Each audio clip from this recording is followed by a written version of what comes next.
snow plowing video, not the little thing I did the other week when I had a touch of snow. We got an actual good dumping.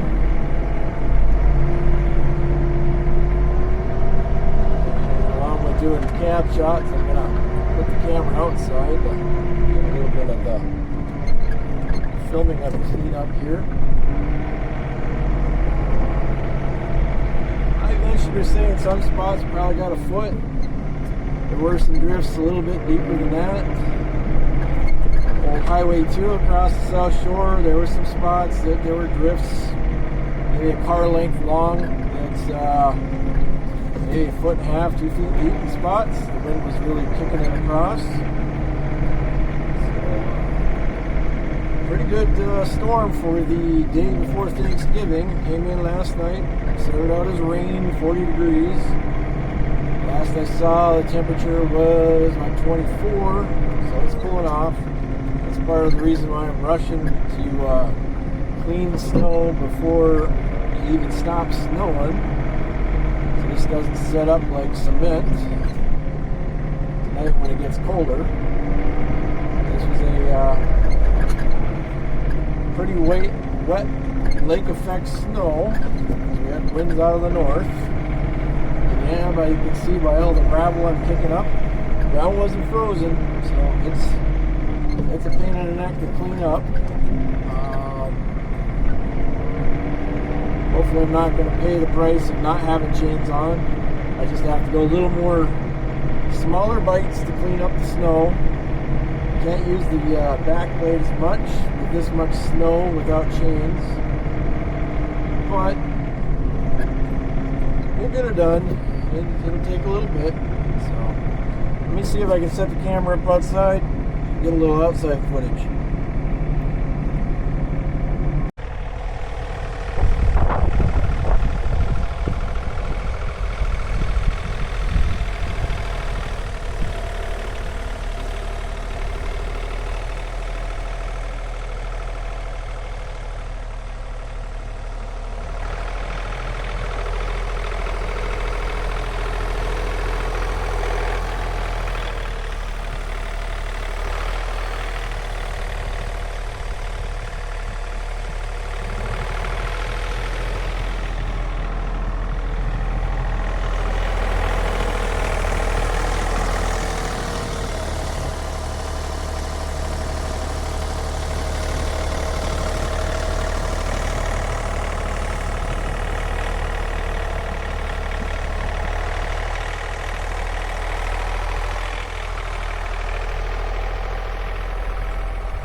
Wondering why is he spending so much time pushing this area in It's not even a road.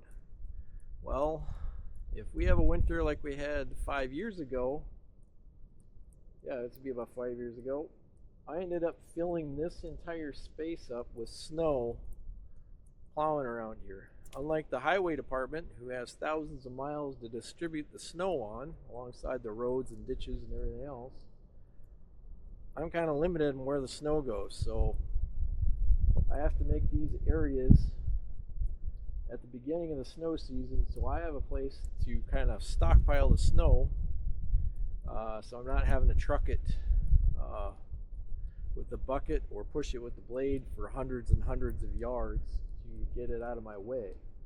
If all I did is came in and punched in a path, pretty soon the snowbanks would be this high and I'd overwhelm the capacity of my tractor to move snow. So when you're thinking about planning snow plowing with a ATV, UTV, small tractor, consider where you're going to push the snow off to. You got to have a place for it to go, and that's when I use these little areas. Summertime, I use them as sort of as spots to turn around or spots to drop stuff off until I can use it for something else. But in the wintertime, it becomes sort of a storage spot for the snow until springtime takes care of it. So kind of pre-plan this first real snow plowing of the year. Always takes a lot longer because you're finding stuff that you forgot to pick up, you're learning your equipment over again, you're setting up spots like this to handle the snow once you get pushing it so it has some place to go. So take your time and think about it. It's not as simple as just getting in there and pushing it. Maybe if you live in town and you only got a little driveway or something like that, there's not much place for it to go. In those places, it's actually more practical to have a snowblower because you can just sort of shoot it up over into the yard and it'll melt. That would be an option for the tractor. If I had a snowblower in here, probably wouldn't have to do these little spots to put the snow, because I could just blow it into the woods. But snowblowers are expensive. Also, they require maintenance. I still have my walk behind snowblower. It comes out every once in a while. So, you know, all the tools are still there. You just have to apply them differently for different options. So that's the reason why I'm spending time on cleaning this spot here.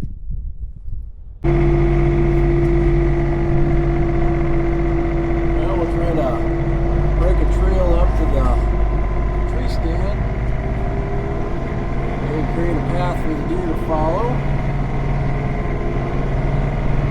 When deer's pass, they always seem to enjoy the fact that I made paths for them, so we'll see what happens. Just doing a light pull in. I have the back laid down all the way.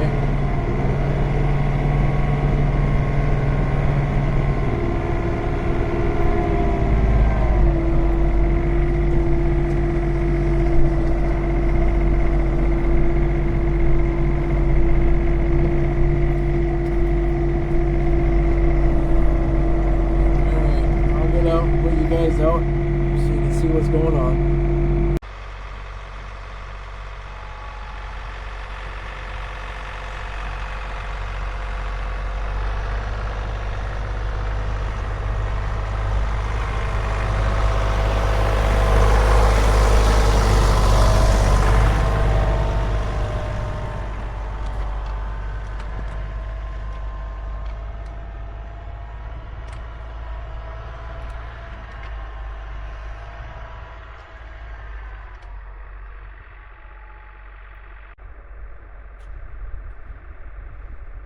Well, if it's a little easier for me to walk, it might be easier for the deer to walk. We'll see. I'll have more time this weekend to work on it. Plus, I'll have my orange and a rifle. Alright, I'm just going to keep dragging the back blade down the path here. Make it a little easier for the deer to get around. And here they'll use it to come by the box blind. Clean up a little spot here by the box blind too. Nope, that's a little too much of a regressive bite, considering I don't have chains on. So I might have come back and fix up that ridge. Let's get up on the flat.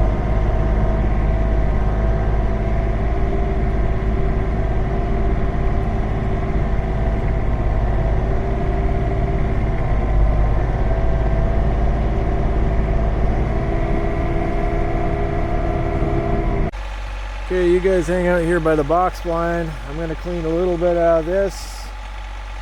That way there's a space. I do drop some corn down for the deer. And also, they seem to use the paths once the snow comes here. They take the easiest route. I shouldn't say the most easy route, but the most efficient for them. So let's clean this up a little bit, and then we'll get on to some other chores.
Well, it's not perfectly packed down, but I'll come in here later on this winter and do more cleanup, because I kind of use this area as a staging area along with using it for the box blind, just because it's convenient from my other pastures to the deep woods.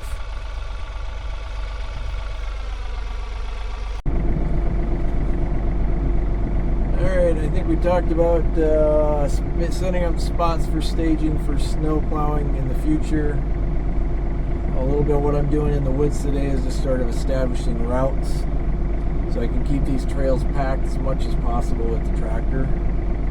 If the snow, we get one of those winters that it gets too deep, then it'll be down to me and the sled and snowshoes to keep some of these paths open, because I check the cameras on and off throughout the winter just to see what the critters are doing, seeing what the woods are up to. So that's what our job is today, is just sort of establishing paths. They change a little bit from what I drive on in the summer and fall. I have to be a little more conscious of, during the spring breakup, some stuff gets mucky. So like this spot usually doesn't get too bad, but that one over this way to your right, that gets a little swampy. I still have to work on my other paths, but we're not going to get them all done today. Today was just to sort of get started. I got to get some fuel in this thing, so let's go over and put some fuel in. Alright, this thing's probably a little thirsty. See, we're down below a quarter of a tank. Get the old sure can here. I know it's in the news a lot right now about fuel cans and Annie cans and all that stuff. So this sure can, I like it because I can get it up here, get that nozzle into the tank, and then release the fuel, and I don't get too much diesel all over myself.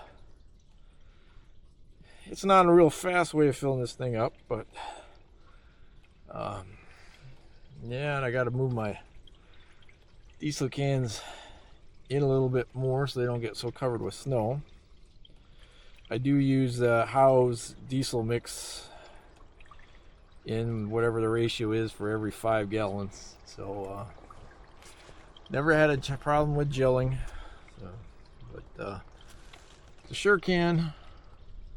I got them for the regular gas, a couple for diesel. They come in handy. Other ones, lifting and pouring is not always so easy.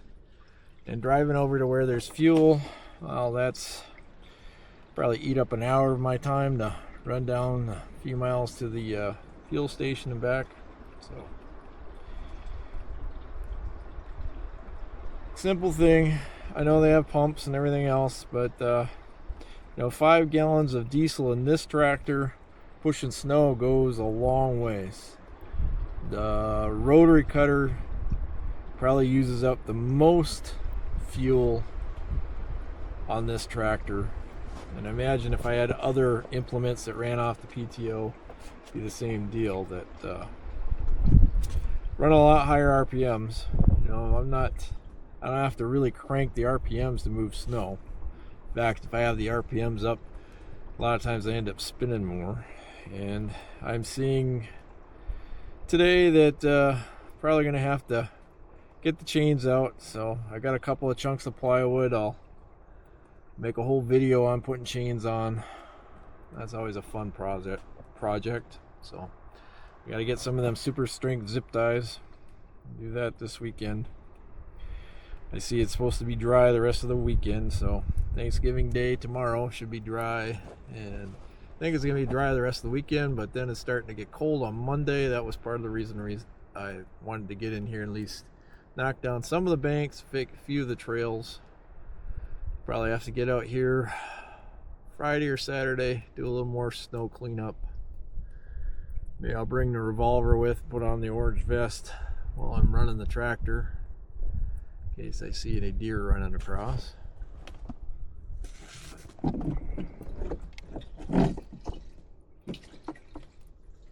Almost done filling this up.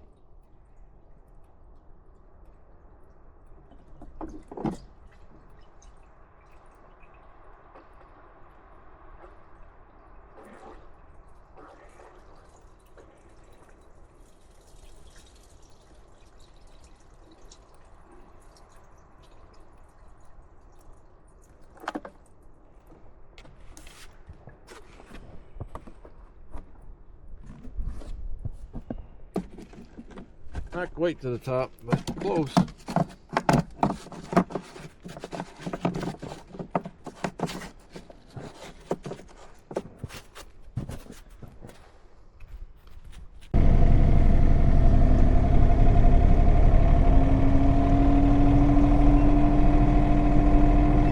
Doing some plowing in the old rifle range. Probably isn't the ideal way of doing this thing, but if I get stuck, I got a plowed path out. I'll only go as far as the snow lets me. If we get up to the target base, that's great. Otherwise, we will put sticks up and use the snowbank. But I think I'm going to get pretty darn close.